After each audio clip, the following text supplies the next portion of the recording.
갤럭틱 프로세스로 떠납니다.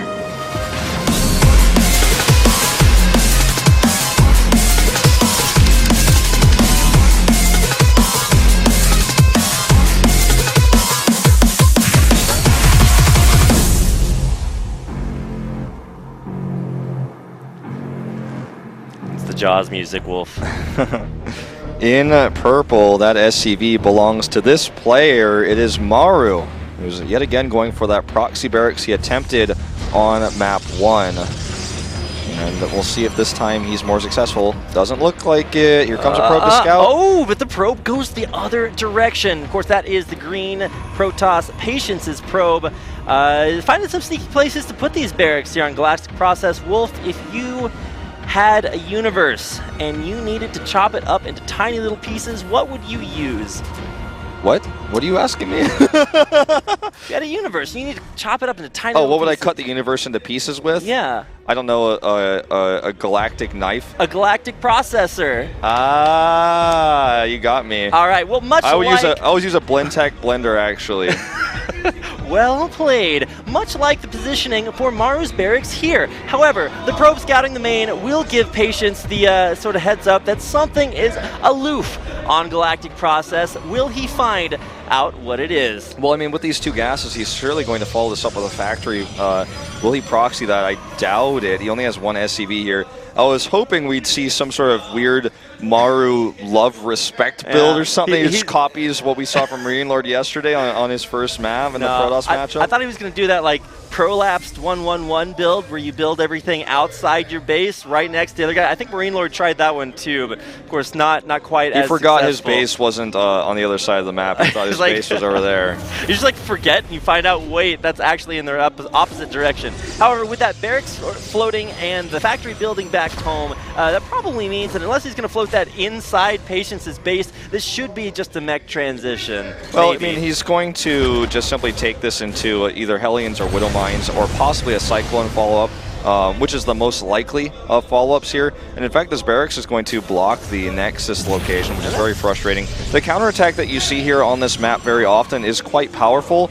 It's really all about whether you get the Cyclone out in time. And in this case, I mean, he's already on the way with that Mothership Core. It's going to be cutting it pretty close here for Maru to actually defend this. But he is going to continue to find damage with this Reaper as best as he can. He'll need to come back for a follow-up here. Okay, Tech Lab's done, starts the Cyclone. This Overcharge will kill some SCVs, but I don't think it'll get much more than that. The Cyclone's going to come out. He's also getting the Mag Field Accelerator. Starting to look like Innovation is in the booth right now. And we'll see what this ends up working out to be. Innovation or a very Korean-looking Nathanius. We'll see how long this Reaper can survive. It's trying to make it out of there, and here comes the Overcharge. Pulling back the SCV means that this supply depot will actually fall, but will the Cyclone be able to allow Maru to hang on? He's actually going to target this Tech Lab down, and with no repair, he's going to get it too, so that's just really unfortunate here. He also this time carefully micros his Mothership Core back in order to not lose that. This factory can be replaced. It's actually not even really a problem for Maru to do that, but he's not going to be able to save the depot. Does get the lock on onto the pylon though, and that'll allow him to clean that up safely. This barracks is still blocking the Nexus, so it's still going to be one base versus one base. And when the smoke clears here, I feel like Patience is just ever so slightly ahead. I mean, he has, you know, not only does he have the like solid worker count that you want to have, he can make an Nexus now, but he also knows what he's up against. He's scouted everything. Yeah, I certainly hope that barracks has enough energy to recall. Oh wait, it's not a Mothership Core and it will actually die, which means that Maru will have to rebuild that if he wants to continue factory production, but right now he's just working on his natural expansion, building that command center. The CC here from Maru, he did start it up on the high ground, so that's one thing he's got going for it. And I actually misread the worker counts earlier. It's in fact Maru who is slightly ahead in Harvesters, which is again great for a Terran who has mules to drop. So he can transition economy-wise here very easily. The problem is he had to rebuild his barracks. He's not going to transition to the mech because he can't really do that. It's not really viable. So he needs to get stim, but his stim is late. This needs to find damage. Oh, it's not going to, though. If those Stalkers stay there, great pre-positioning by Patience, who is just going to have those Stalkers patiently wait there for that Liberator walk carefully into their loving arms. That was a really good scout there by Maru, though he does see the Twilight Council. He also sees the pylon placement and that the Mothership Core is there, so that he knows if he places this just right, you know, he can find some extra damage. The Mothership Core is the top when he actually moved the Stalkers, so he was not patient there. And Stalkers don't actually have loving arms, they have legs. So, gonna see how much damage this gets. Will it be able to take down a Stalker? Looks like the answer is yes. Only one. Doesn't get the third shot off, doesn't weaken a Stalker. Maru is in a really awkward spot tech-wise. He has 2 siege tanks, a Cyclone, 1 Liberator.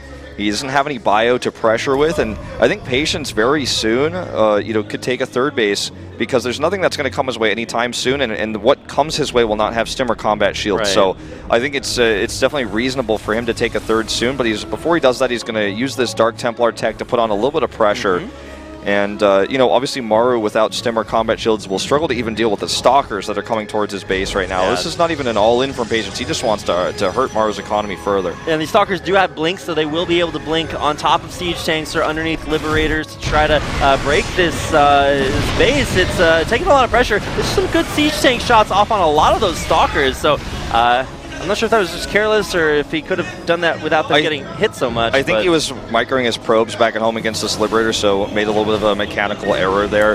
Should actually be able to kill both of these Stalkers, but the third one is going to make a quick note of that instead, actually. So actually doesn't get any of them. Well, finally, I mean, with that defense, Maru has at least... Oh, I thought that was a nuke for a second. I was like, no, we're not quite at that tech level just yet. But Maru was able to defend his natural expansion, so he's at least even on bases right now. But here come the Dark Templar, which might be a little bit rough to deal with. Yeah, definitely so, but he saved scans intentionally. Did do 1 missed scan. I'm not entirely sure what the story on that one was, but this one he's trying to wait till the last second to make sure he can ensure the kill with that Oh my god! That Prism micro. Prism, the natural-born enemy of Cyclones, and will stop the lock-on. Prisms are like Mr. Fantastic. You think that they won't be able to pick up the unit, but they have these like long, invisible, energy-based elastic arms, and they just reach out farther than something that's really far and pick it all the way up. And now with a blink into the main, this is going to be very difficult for He has the tanks in position, so he will save his stim, which is absolutely critical. In fact, if that stim died, you might as well just typed out. They got no chance for counter pressure in this game. Patience is still not taking a third Nexus, which leads me to believe he wants to end this game soon. In fact, he starts Glaives right as I say that and adds 3 more gates. And these look like my ladder games. What's a third base? I don't know. It's like 1 base, and then when your 1 base all in doesn't work, you try to expand out of it and make a second base, and then you try to make a third base maybe, but then you die, so you just stay on 2 base and you try to kill the other guy, which is, like you said, what Patience might be going for. These siege tanks are getting a lot of mileage. I think Maru, I can feel the frustration in this game because I do feel Maru is playing a very solid game here while behind. Like, Patience is making some micro mistakes. He is finally going to take that third base with all the gates first, I guess. He's making some micro mistakes, and Maru's just like, I can't believe you're trying to get value out of your Stalkers and have this many siege tanks. He's trying to, chase these down. And I think Maru is like, okay, I can win this. I'm literally playing this game with 1 hand, essentially, but I can come back because he's making some mistakes. I'm a great player with great control. I have Stim now, and Stim is basically... Maru's tool that he uses to control and manipulate games, and now that he has that, with these medevacs and also the Cyclone and the siege tanks, he can really put some heavy pressure on this base. There's going to be another Dark Templar drop in the main right now, so there's going to be a couple of those in there. They'll be able to take out that missile turret, and that means that this could be a little bit rough to deal with if Maru doesn't warp in some units back home. Oh wait, he's not Protoss. So we'll see how many SCVs are going to go down. There's some Stim Marines in there to come try to clear this up, but already losing so many SCVs. Yeah, Maru is almost all in at this point. He needs to kill a base with this. Oh, there's DT warp in right on top of the army. I'm not sure if there's a scan to take that guy out. There's trying to avoid it. Missile turret needs to get up, and it will. Oh my god, he almost got out of the turret range, but he did not. But this buys more time for more warp-ins here. He can buy another set of time, or with another set of 4 sets, he can buy a little bit more time as well. It looks like another DT in the main, though, and with no missile turret there, that's going to force out Maru's last scan. Not going to be able to complete the bunker, sniping off that Liberator. Patience is just in such a great spot. Well, I mean, Maru's push is very terrifying, and he is going to bunker with it, but it's just that the longer this takes, the more units Patience gets out here. The double overcharge here going to, again, further buy him some more time. He's getting another Immortal out right now, and Maru needs to kill him, or he has no transition point. He has no third base. He has half the workers at 26 to 52. And now he's starting to get on top of this Nexus. Again, another overcharge, buying some more time. Decent force heal, grabs 2 Marines, and he gets 1 more warp in of Adepts. They have Glaives, and he actually may be confident enough to shade in here. He's just going to scout this time, I think. Shade is he going to do it? He's going to go for it. He does. Right on top of the Marine Army, picking up both of those things to try to drag him back to the back, but this looks like too much. Protoss pulling the probes, knows he needs to defend, but it's not enough. Not enough just yet, in fact, and loses all of his Adepts, but he can warp in 7 more. Remember, he has 3 bases worth of economy to support all these gateways. And even though he didn't kill Maru outright, he killed half of his army, and then he can just remake his, whereas Maru is trickling units across the map a little bit at a time, as you can see, almost out of money in his main. He might as well lift that and send it to the 3rd soon. More good force fields here, going to trap some more Marines, and Patience has nearly done it here. In this 3rd game. Just needs to hold on a little bit longer here. 1 more warp and should basically seal the deal. He has so many Stalkers now, he can break those bunkers pretty easily. Comes in now, targets the Liberators first.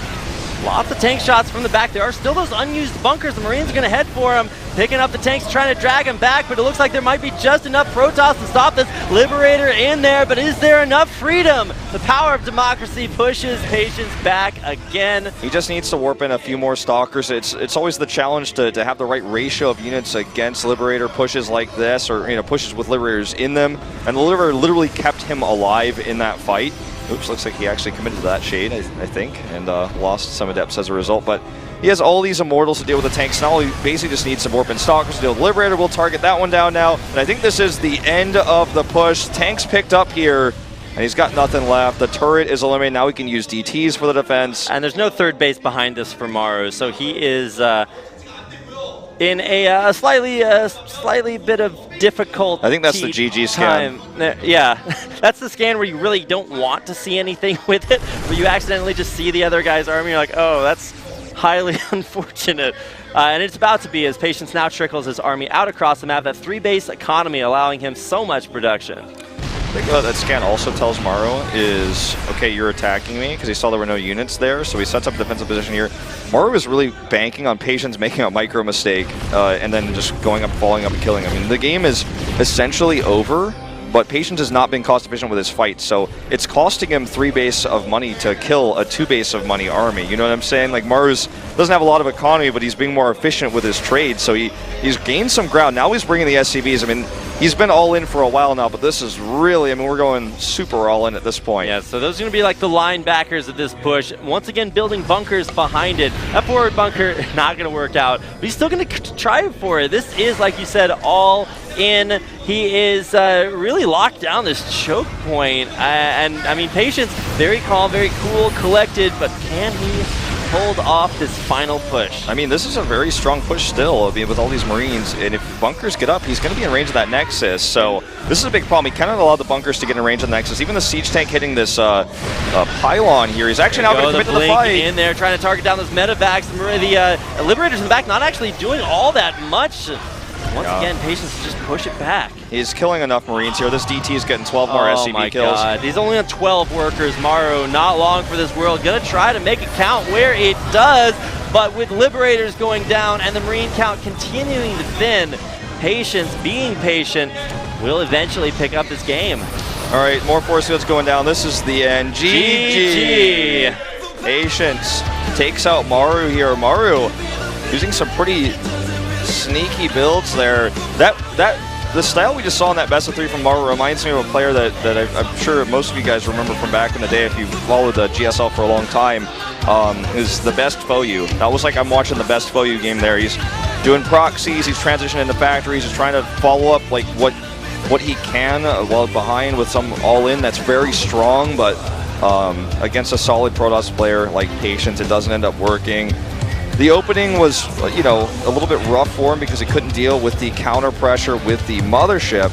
And we'll see if Maru can actually get out of this group. I mean, if he loses this one, his chances are lower. If he can't beat Patience, beating Classic would be a challenge as well going forward. Definitely, yeah. We'll see if Maru can make it. Here are the map vetoes. We head out to a break. We'll have our second best of 3 series coming up next.